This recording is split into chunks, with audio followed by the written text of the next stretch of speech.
US में AI और cyber security की दुनिया में एक नया इशू सामने आया है जो हर इंडियन प्रोफेशनल और ग्रीन कार्ड होल्डर को ध्यान में रखने लायक है। मधु गोतुमुकल्ला, जो कि US cyber security and infrastructure security agency यानी CISA के एक्टिंग डायरेक्टर और डेप्यूटी डायरेक्टर हैं, हाल ही में विवादों में आ गए हैं। तो आज इस वीडियो में हम कवर करेंगे कि उन्होंने ऐसा क्या किया, क्यों ये गंभीर माना जा रहा है, कौन से रूल्स और लीगल ऑब्लिगेशंस अप्लाई होते हैं और इंडियंस को ऐसी सिचुएशंस में कैसे सतर्क रहना जरूरी है। तो चलिए फिर जल्दी से वीडियो को स्टार्ट करते हैं। हाय, मेरा नाम है वर्षा दुबे और आप मुझे देख रहे हैं NDT टेक एड पर।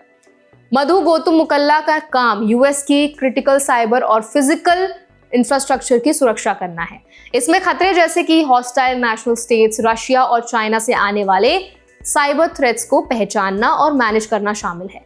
मधु गोतुमुकल्ला पहले साउथ डकोटा के bureau of information and technology में कमिश्नर और चीफ इंफॉर्मेशन ऑफिसर रह चुके हैं और उनके पास 24 इयर्स से ज्यादा का एक्सपीरियंस है।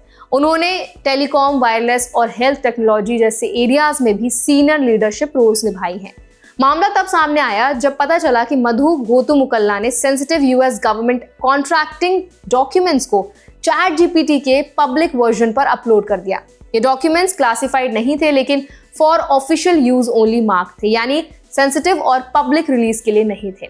इस कदम को गंभीर इसलिए माना गया क्योंकि मधु गोतुमुकल्ला यूएस की मुख्य साइबर डिफेंस एजेंसी के प्रमुख हैं। सिक्योरिटी सेंसर्स ने अगस्त में इस एक्टिविटी को डिटेक्ट किया और तुरंत मल्टीपल वार्निंग्स जारी की। इसके बाद DHS के सीनियर ऑफिशियल्स ने इंटरनल रिव्यू शुरू किया कि इस अपलोड से किसी भी तरह का नुकसान तो नहीं हुआ। हालांकि रिव्यू का कंक्लूजन अभी पब्लिक नहीं किया गया है।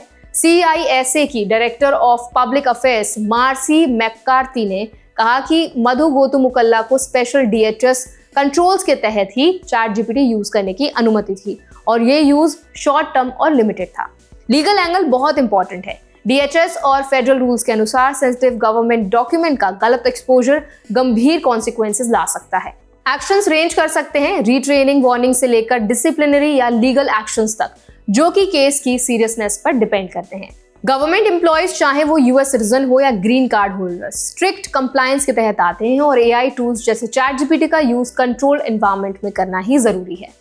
OpenAI की पब्लिक ChatGPT वर्जन में डेटा पब्लिकली एक्सेसिबल हो सकता है और इसे अदर यूजर्स के रिस्पॉन्स जनरेट करने के लिए भी यूज किया जा सकता है। इसीलिए अप्रूव्ड टूल्स जैसे DHS चैट डिजाइन किए गए हैं ताकि डेटा गवर्नमेंट नेटवर्क से बाहर ना जाए। इंडियंस और अदर फॉरेन प्रोफेशनल्स यूएस में काम करते समय इस बात से सतर्क रहें कि किसी भी सेंसिटिव या ऑफिशियल डॉक्यूमेंट को पब्लिक AI टूल पर अपलोड करना इलीगल या पॉलिसी ब्रीच माना जा सकता है। लीगल रिस्पॉन्सिबिलिटी क्लियर है। डॉक्यूमेंट का अनऑथराइज्ड डिस्क्लोजर या एक्सीडेंटल शेयरिंग भी सीरियस कॉन्सिक्वेंसेस ला सकता है। इसीलिए AI टूल्स और क्लाउड सर्विसेज के उपयोग में हमेशा ऑफिशियल अप्रूवल लेना, इंटरनल पॉलिसीज पढ़ना और IT लीगल टीम से कंसल्ट करना बहुत जरूरी है। इस घटना से सीख ये भी मिलती है कि AI और मॉडर्न टेक्नोलॉजी के साथ काम करते समय साइबर सिक्योरिटी अवेयरनेस सबसे इंपॉर्टेंट है। यदि आप ग्रीन कार्ड होल्डर हैं या यूएस में किसी गवर्नमेंट या प्राइवेट ऑर्गेनाइजेशन में सेंसिटिव प्रोजेक्ट्स हैंडल करते हैं, तो आपको लीगल रूल्स और डेटा क्लासिफिकेशन समझना जरूरी है। अनऑथराइज्ड शेयरिंग ना केवल करियर रिस्क बढ़ा सकता है बल्कि लीगल इन्वेस्टिगेशन और डिसिप्लिनरी एक्शन भी फेस करना पड़ सकता है।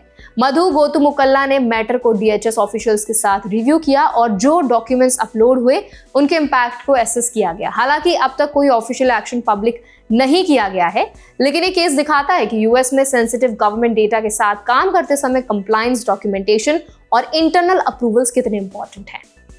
अब इस पूरे मुद्दे पर आपकी क्या राय है, आपका क्या ओपिनियन है, हमें कमेंट्स में जरूर बताएं। अगर ये वीडियो आपको अच्छा लगा तो उसको लाइक करें, शेयर करें। ऐसे और भी वीडियोस के लिए हमारे चैनल NDT टेक एड को भी जरूर सब्सक्राइब करें।